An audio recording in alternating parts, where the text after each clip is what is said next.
দিয়ে পাবনার গয়েশপুরে নবান্ন উৎসবে চলছে ঐতিহ্যবাহী লাঠি খেলা। আকাশ সংস্কৃতির প্রভাব আর ধর্মান্ধ মৌলবাদীদের চোখ রাঙানিতে হারানোর তালিকায় থাকা খেলাটি ধরে রাখার উদ্যোগ নিয়েছেন গ্রামের লাঠিয়াল সর্দার আর খেলোয়াড়রা। পূর্বপুরুষের ঐতিহ্য ধরে রেখে গ্রামের যুব সমাজকে মাদক এবং জঙ্গিবাদ থেকে দূরে রাখতেই তাদের এই প্রয়াস। মিলন মাহমুদের ক্যামেরায় পাবনা থেকে রিজভি জয় জানাচ্ছেন বিস্তারিত।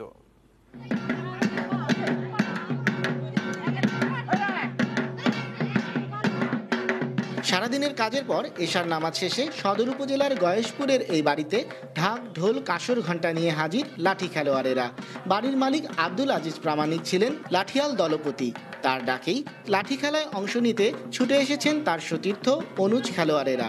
আশপাশের গ্রাম থেকে এসেছেন দর্শকরাও।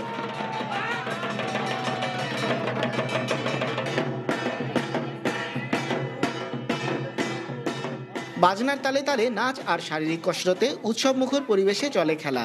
নিজেকে রক্ষা আর প্রতিপক্ষকে ঘায়েল করার কলাকৌশলে মেতে ওঠেন খেলোয়াড়রা। টান টান উত্তেজনার আগুন খেলা ও বুকে ইট ভাঙা দেখেও বিস্মিত হন দর্শনার্থীরা। এই খেলাগুলো যদি থাকতো তাহলে বন্ধু বান্ধব এই খারাপ এর প্রতি আকৃষ্ট হতো না। আবার নতুন করে আমাদের মাঝে খেলাটা শুরু হচ্ছে এবং আমরা খেলাটা খেলতে পেরে খুব ভালো উপভোগ করছি, আনন্দ লাগছে।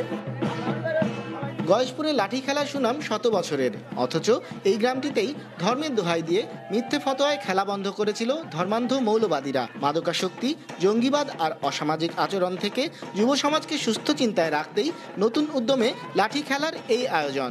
স্বতঃস্ফূর্ত অংশ নিয়ে শেকড়ের টানে খেলা শিখছে তরুণ প্রজন্মও। খেলাধুলা আমার দেখা যাচ্ছে জায়েজ নাই কয়া বিরক্ত করে যাচ্ছে। আবার ফুল পড়ছে, আমরা খেলবো দলবো, ডোল ডগর দেখছি না, সব এসব নিজেরই। আর এই জিনিসটা চালু রাখছি মানে বাপ দাদার জিনিস, ধরেন এমন পরিমাণেও রাইত হয়েছি আমি, এই কারণেই মানে বাড়ির বাড়ি আয়োজন করছি আজ।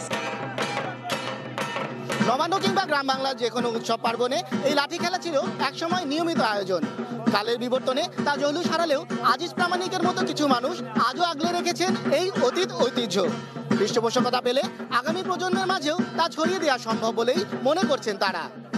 রিজভি জয়, এটিএন নিউজ, গয়েশপুর, পাবনা।